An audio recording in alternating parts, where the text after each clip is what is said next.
The rain had just stopped, leaving a light mist floating above the polished driveway of the coal estate. Nestled at the edge of the city, the mansion stood like a glass and steel fortress, cold, sharp, and untouchable. Inside, Nathan Cole, billionaire tech mogul, sat in his study surrounded by glowing monitors, poring over financial reports with surgical precision. Everything in his world was sleek, ordered, and silent, just the way he liked it. Until the knock came. At first, he ignored it, assuming security would handle it. But then a second knock, soft, but persistent, followed by a crackle over the intercom. "Sir," the head of security said, hesitation in his voice, "there's a little girl at the gate. Says she wants to speak to you directly." Nathan frowned. "A child?" "Yes, sir. She says you're her father." Nathan froze. The words hung in the air like a ghost. With a sigh, he pushed away from his desk, stood, and walked through the corridor to the front surveillance room.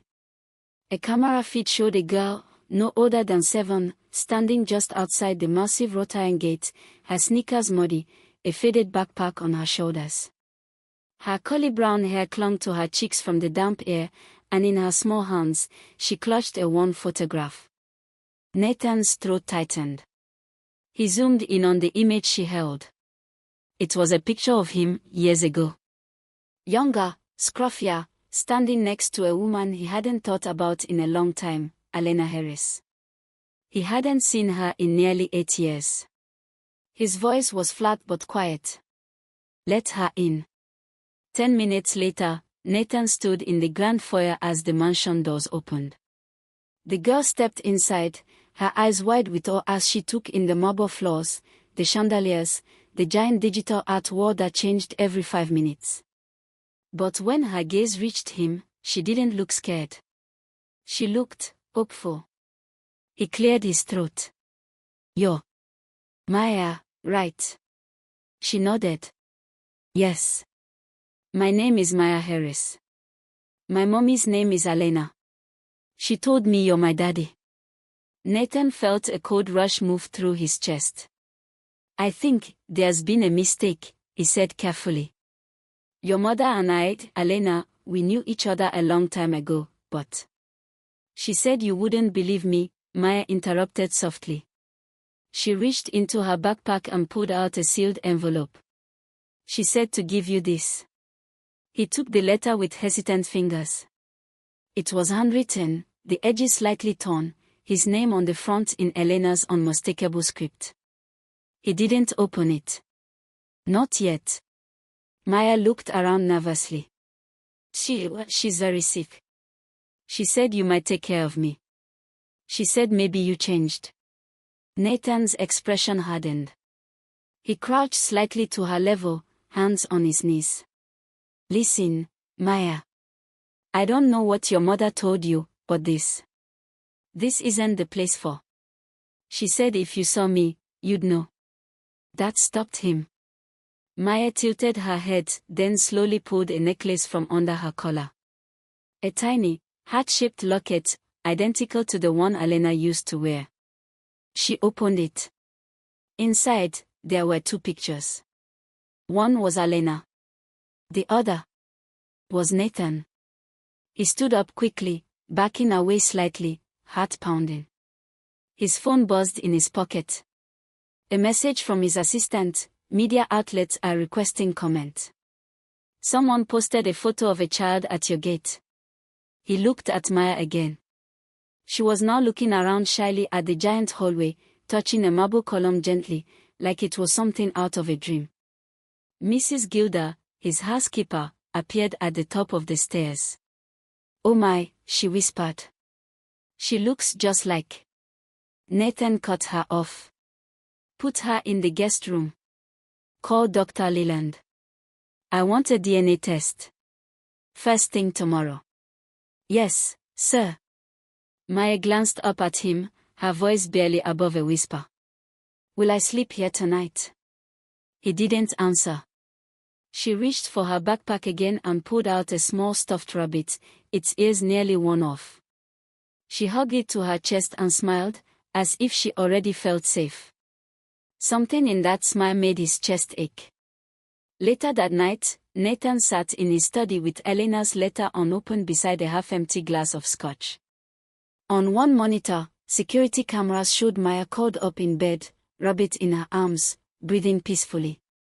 On another, the photo she carried sat on the desk scanner, blown up in detail. She looked like him. The eyes. The jawline. But more importantly, she looked like Elena. And that scared him more than anything. He picked up the letter. Stared at it.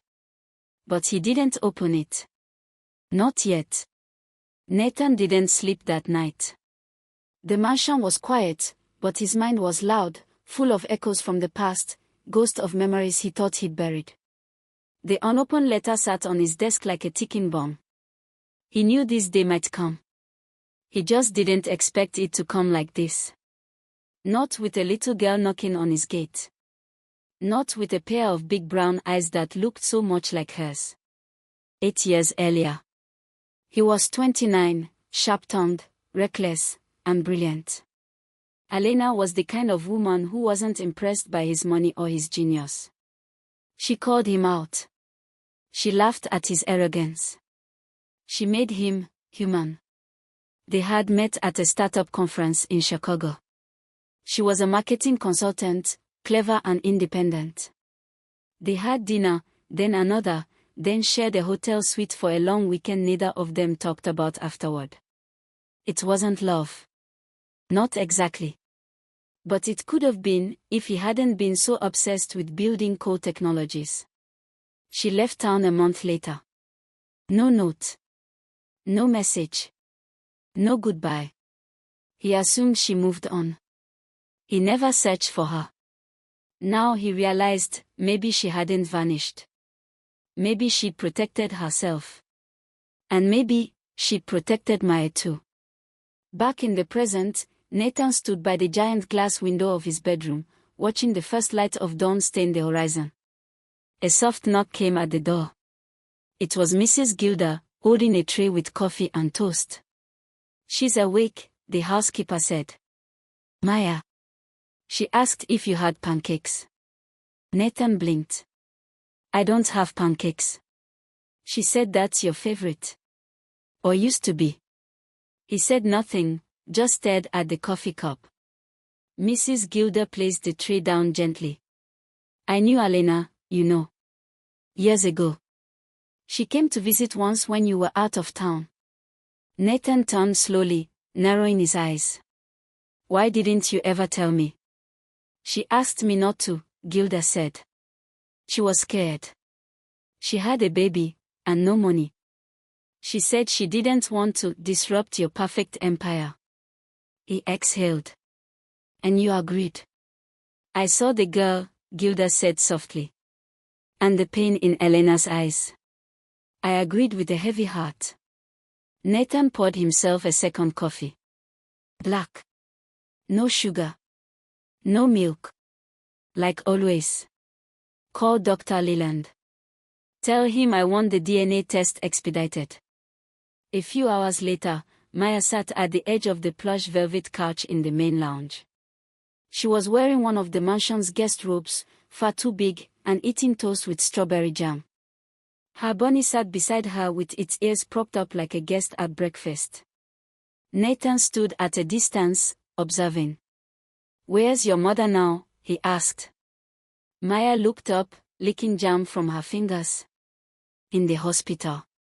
She said she's tired a lot. "What kind of hospital?" She frowned. "The one with the beeping machines. The nurses are nice. One of them lets me eat a lollipop at bedtime." He pressed further. "Does she live there now?" Maya nodded slowly. She said it's the last place she'll live. But she didn't sound sad. She said it like it was a secret. Nathan turned away, heart twisting. "And she sent you here? Alone?" "She said you might not open the door." Maya looked down. "But I knew you would." He nearly said, "You don't know me," but something in her voice made him stop. By mid-afternoon, Dr. Leland, the family's private physician, arrived in a black Tesla. Within an hour, a DNA sample was taken discreetly, cheek swabs from both Nathan and Maya. She giggled when the doctor told her it would tickle. Nathan, by contrast, stood stiff as marble. After she skipped off with Gilda to watch cartoons, Dr. Leland leaned in. "You're shaking," the doctor said plainly. Nathan scoffed. "It's the caffeine." "No," Leland replied. "It's the idea of being wrong." Nathan didn't answer. Later that evening, Nathan returned to his study. Once again, the envelope lay untouched. This time, he opened it. "Dear Nathan, I don't expect you to believe what I'm about to say. Maybe you'll throw this letter away. Maybe you won't even read it. But Maya is yours. I never told you because you didn't seem like someone who wanted a family. You once said that love was a liability. And I believed you. I tried to raise her on my own. I was doing okay, until I got sick. They say it's terminal. That's why I'm writing now. Not because I want your money. But because she deserves more. Maya is strong, curious, and full of life. But she's scared, Nathan. And I'm running out of time to protect her. If there's even a small piece of your heart that's still human, take care of her. You don't have to be her dad. Just don't turn her into someone who grows up thinking she's unlovable. Please. Elena." Nathan didn't cry. But his hands trembled. Outside, Maya was laughing at something on the TV. He could hear her voice echo through the halls, light, bright, full of wonder. He had never felt more unprepared in his life. Maya had taken over the mansion like it was a playground. By the third day, Nathan noticed her tiny shoes by the hallway rug. A purple toothbrush now sat beside his custom Italian one in the bathroom. A pink crayon had somehow made its way onto the armrest of his $12000 leather chair. She didn't ask for much. Just a glass of milk in the morning. A pancake. A bedtime story, though she often fell asleep before he even opened the book. Nathan didn't know how to be around her. So he tried avoiding her altogether. In the mornings, he stayed holed up in his study, surrounded by screens and silence. The DNA results were due in 24 hours. Until then, he told himself, she's not mine. She's just a house guest. A temporary problem. But the problem didn't act temporary. She sang in the shower. She danced down the halls. She told stories to the staff like they were her audience. Mrs. Gilda, who hadn't smiled in years, now wore a warm grin every time she saw Maya. "She brings life," she told Nathan once. "This place has felt like a museum for years. Now it feels like someone actually lives here." Nathan gave no response. But even he couldn't ignore the small change in the air. One afternoon, as Nathan passed through the foyer on his way to a video call, he spotted Maya in the gallery hallway. She was standing in front of a large framed photo, one Nathan had never let guests see. It was a photo of his mother, long gone, and his younger self, maybe 7 years old, smiling with 4 teeth beside her. His father, notably, was absent. He had hung the photo there years ago. Mostly as a reminder of everything he never wanted to become. Maya was staring at it like she saw something holy. Nathan's voice was sharp. "That's not a toy, Maya." She didn't flinch. She turned to him. "She looks kind." Nathan stiffened. She was. "Is that you?" she asked, pointing to the boy in the photo. He nodded once. "You looked sad," she said. He didn't know what to say to that. Maya padded over in her socks and tilted her head. "Do you still get sad sometimes?" He looked down at her, and something cracked in his chest. "Go play, Maya," he said softly, and walked away before he said something stupid. That night, he found her in the lounge, curled up with a blanket and her bunny. The fireplace was on low. She was watching an old cartoon movie.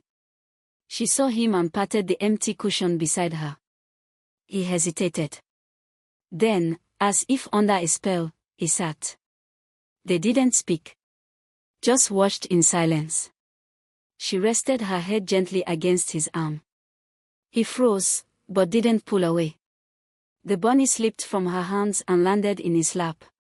One button I was barely hanging on. "I can get you a new one," he said, touching it with 2 fingers like it might explode. "No," she mumbled, eyes closing. "This one knows all my secrets." The next morning, Nathan reviewed overnight surveillance footage from his AI security system, standard protocol for his estate. But this time, something caught his eye. It was a clip from the library corridor. At midnight, Maya had snuck out of her room in pajamas and wandered the halls. She stopped at his private study, stared at the door, then slipped something under it. Nathan rose, walked down to the door, opened it, and found a drawing tucked neatly under the mat. A crayon sketch of him and Maya holding hands. Underneath, she had written in bold shaky letters, "It's okay if you're scared. I am too. But maybe we can be brave together." His throat tightened. Later that day, his legal advisor called. "Mr. Cole, just letting you know, the DNA results will arrive tomorrow. We've prepared for all scenarios. If the test is positive, we can file a temporary guardianship appeal and..." Nathan cut him off. "Put everything on hold until I say otherwise." There was silence.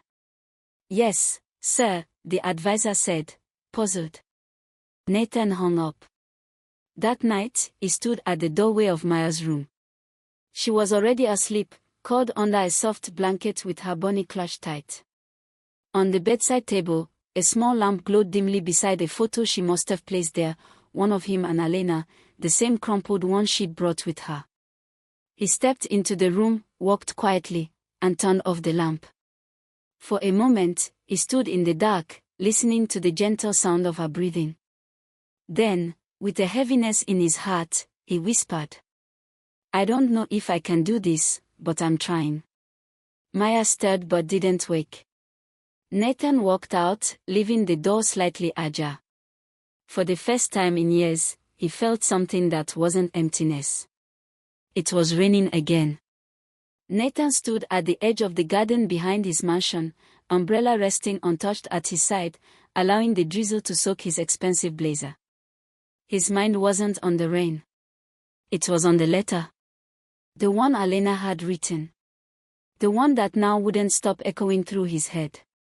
"You don't have to be her dad. Just don't turn her into someone who grows up thinking she's unlovable." Nathan Cole had been called many things: ruthless, cold, genius, control freak. But never a dad. And yet, that was exactly what Maya called him when she whispered in her sleep the night before. "Good night, Daddy." He had stood outside her door, frozen. He paced through the garden, the gravel crunching under his shoes. He thought of Elena, fierce, kind, independent Elena. The woman who once made him laugh so hard he snorted coffee through his nose in a Paris cafe. The only woman who ever left him first. He hadn't chased her. He told himself she was a passing chapter in a life that had no room for detours. But now, the detour was asleep in his house. And she was his daughter. Inside the house, Mrs. Gilde met him at the door with a towel. "You'll catch pneumonia. You look like a wet dog." Nathan smacked faintly but said nothing. She followed him into the kitchen. The girl's asking questions. "What kind of questions?" he asked, drying his hair. "She wants to know if you liked ice cream as a kid. And why there are no family photos in the house." He poured a glass of water, silent. "She's not stupid," Gilda added gently. "She knows you're holding back." Nathan turned to face her. "Because I am." Later that afternoon, Nathan sat in his study once again, watching the rain streak across the massive glass windows. The envelope with the DNA results sat on his desk, unopened. Beside it, Elena's letter. He opened both. DNA report. Result, 99.99% match. Conclusion, Nathan Cole is the biological father of Maya Harris. He read the line twice. Then a third time. It didn't shock him. What shocked him was how his hands didn't shake this time. He turned to the letter. P.S. If you're reading this, it means she made it to you. I told her stories about you, you know. Not the billionaire parts. Just the little things I remembered. Like how you hated shoes indoors. How you used to eat strawberries with salt. How you once admitted you were afraid of being like your father. I told her the version of you I saw before you built your empire.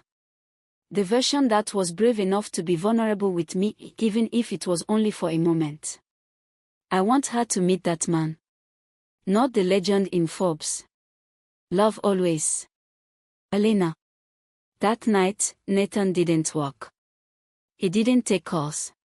He sat on the carpeted floor of Maya's room while she played with tiny paper dolls she'd made with construction paper and crayons. "Wanna play?" she asked, offering him one that looked vaguely like a stick figure in a business suit. "Who's this?" he asked. "That's you," she said proudly. He doesn't talk much, but he always wins in board meetings. He laughed, actually laughed. She offered him a teacup from a plastic set. "I'm not very good at tea parties," he warned. "That's okay," Maya said. "You don't have to be good. You just have to stay." He looked down at the tiny cup in his hand. And for once in his life, Nathan Cole felt like maybe he didn't need to win anything tonight. Around midnight, after Maya had gone to bed, Nathan stood at the fireplace with Elena's letter in hand, reading it one final time. Then he folded it, placed it inside the family photo album he had locked away for years, and whispered. "She met that man, Elena. He's still in here. Just dusty." The next morning, the mansion was quiet. Early sunlight slipped in through the blinds. Nathan made pancakes. Terribly. The batter was lumpy. The pan was too hot. The first one burned. But Maya's eyes lit up like it was a Michelin-starred meal. "You made this?" she asked. He nodded, setting down the plate. She took a bite. Chewed slowly. Looked at him. "It's kinda gross," she said honestly. "But I like that you tried." He laughed, tossing a napkin at her. She beamed. And something in his chest loosened. The rain came harder that night. It slammed against the windows like it was trying to get in, violent, loud, relentless.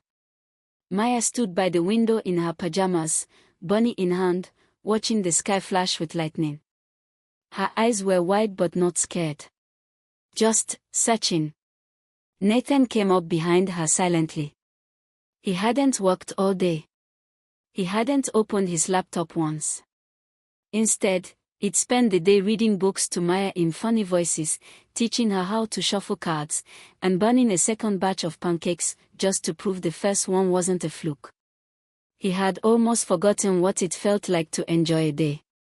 Now, as thunder cracked above them, Maya whispered without looking up, "Do you think my mom can see the lightning too?" Nathan swallowed. "Maybe she can." She looked up at him. "Do you think she's mad at me?" His chest tightened. "Why would she be mad?" "Because I left. I was supposed to wait for her at the neighbor's house. But I ran away. I came to find you." Nathan knelt beside her, placing a hand gently on her shoulder. "She's not mad, Maya. She would be proud. You were brave." She looked at him, her lip trembling. "But what if I made a mistake?" He didn't know what to say. Not for a long time. Then he whispered, "I've made a lot of mistakes too. But I don't regret that you're here." Her eyes lit up, not with joy, but with quiet relief. Later that night, a knock came at the front door. It was nearly 11 p.m. The security team had already confirmed it wasn't an emergency, just an uninvited guest. Nathan walked to the door himself, a towel slung over his shoulder, still in his casual t-shirt and sweatpants. He opened it to find Rachel Carr, a tabloid journalist from the New York Herald, standing under an umbrella, her coat soaked, eyes wide. "I'm not here as a reporter," she said quickly. "I came because I think you're in danger." He narrowed his eyes. "You've got 30 seconds. She pulled out a folder from her waterproof bag and handed it to him. Inside, photos of Maya, of Alena, of Nathan, on the beach, in restaurants, in hallways he didn't remember walking through. And documents. Legal papers. Birth records. Everything about Maya's life that should have been private. Nathan's pulse spiked. "Who has this?" he asked sharply. "Someone who wants to destroy your reputation," Rachel said. "They've been watching Alena for years. They knew she had your child.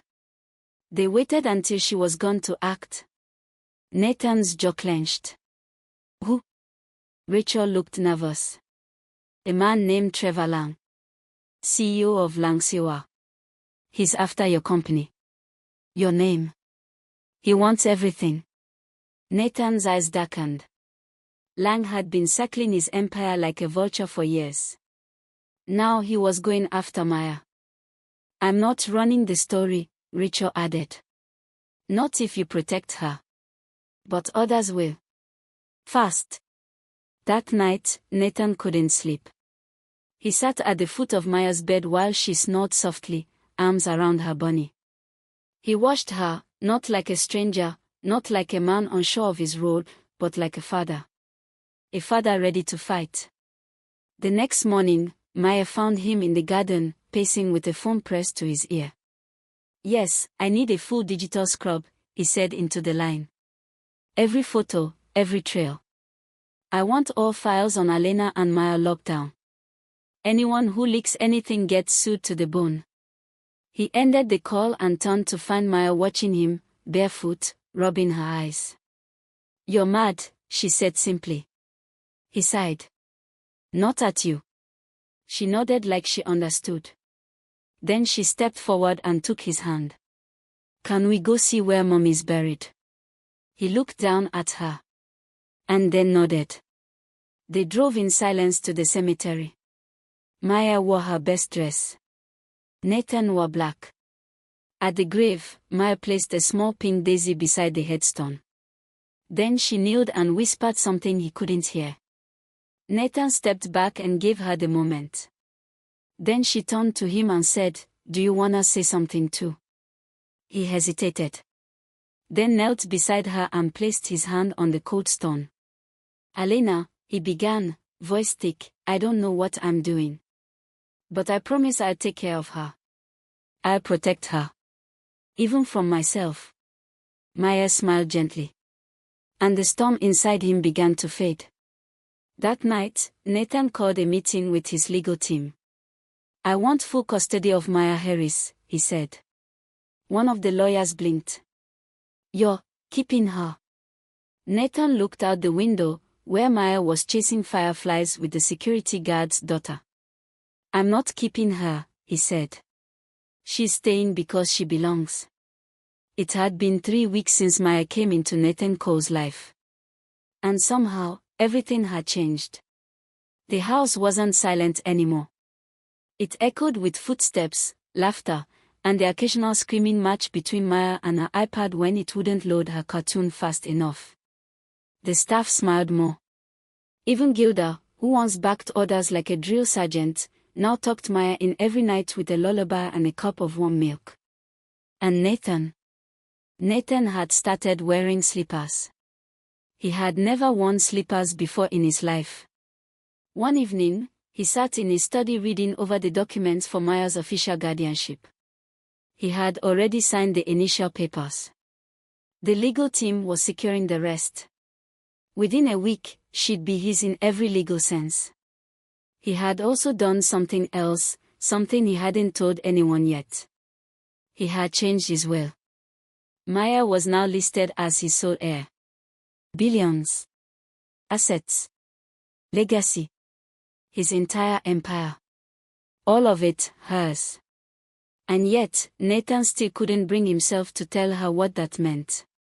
Because Maya didn't care about money. She cared that he sat next to her at dinner. That he tried her imaginary soup during tea parties. That he remembered her mom's favorite song. One evening, Nathan walked past Maya's room and paused. She was whispering to her bunny again. He stood just out of view, listening. Daddy says we're going to Disneyland next month. But I think he's scared of roller coasters. He pretends he's not, but I saw him flinch during Kung Fu Panda. Nathan stifled a laugh. She went on. And I think he's lonely. Even with the big house. I think he misses mommy. But I'm gonna stay with him so he's not lonely anymore. He had to step away. Because he was choking up. A few days later, they were invited to a high-profile charity gala. It was supposed to be Nathan's big comeback, the reintroduction of the billionaire mogul after his months of absence. But this time, he didn't walk in alone. He walked in with Maya. In a tiny velvet dress, glittery shoes, and a small pink purse shaped like a cupcake, she held his hand like she belonged there. And when people turned to stare, not at Nathan but at the little girl beside him, he didn't flinch. In fact, he smiled. And when a journalist approached and asked, "Is this your daughter, Mr. Cole?" he answered clearly. "Yes. She's my daughter." The next day, headlines exploded. Nathan Cole reveals secret daughter, $1 billion legacy at stake. Who is Maya Harris? The little girl behind the gate. From orphan to heiress, the billionaire's twist of fate. Nathan ignored them. Maya didn't read the news anyway. She was too busy playing hide-and-seek in the East Wing. But the peace didn't last. Trevor Lang, the rival billionaire, was not finished. He filed a motion to challenge Maya's guardianship, claiming that her late mother had been mentally unstable and that the child's well-being was in danger under Nathan's care. He even accused Nathan of manufacturing the DNA test. It was brutal. Tabloids were fed lies. News shows ran speculative interviews. Maya's photos were splashed across magazine covers without consent. Nathan was furious, but calm. For the first time, he wasn't just defending his name. He was defending his daughter. One night, after Maya had gone to bed, Nathan sat down with his attorney. "Do whatever it takes," he said. "I want Lang silenced. He's powerful," the attorney warned. "And he has the media on his side." Nathan narrowed his eyes. "So do I." He made a call to Rachel Carr, the journalist who had first warned him. Within 48 hours, an exclusive story ran with leaked files showing Trevor Lang's past cover-ups, embezzlement, and proof that he had paid off Maya's neighbor to suppress details about Elena's death. The internet turned on Lang overnight. Sponsors pulled out. Shareholders fled. And the custody claim dismissed. That Sunday, Nathan took Maya to the park. No bodyguards. No press. Just a father and daughter. They sat under a tree eating ice cream, his with salted strawberries, hers with marshmallow swirls. "You still scared of roller coasters?" she asked him suddenly. He grinned. Terrified. "I'll hold your hand. Promise." Double promise. Back at the house, Maya handed him a drawing before bed. It was them, stick figures again, but this time holding hands. Above their heads was a speech bubble. It said, "I found you." He looked at the paper for a long time before tucking her in and turning off the light.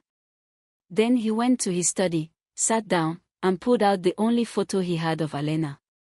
He placed Maya's drawing next to it. Two halves of the same story. And for the first time in years, Nathan Cole didn't feel broken. He felt whole. The summer faded slowly. Golden evenings stretched longer. The roses in the garden bloomed late, as if they didn't want the season to end. And in the heart of Nathan Cole's once sterile mansion, a family was finally forming. Not through blood alone, but through love. Through effort. Through healing. Maya started school in early September.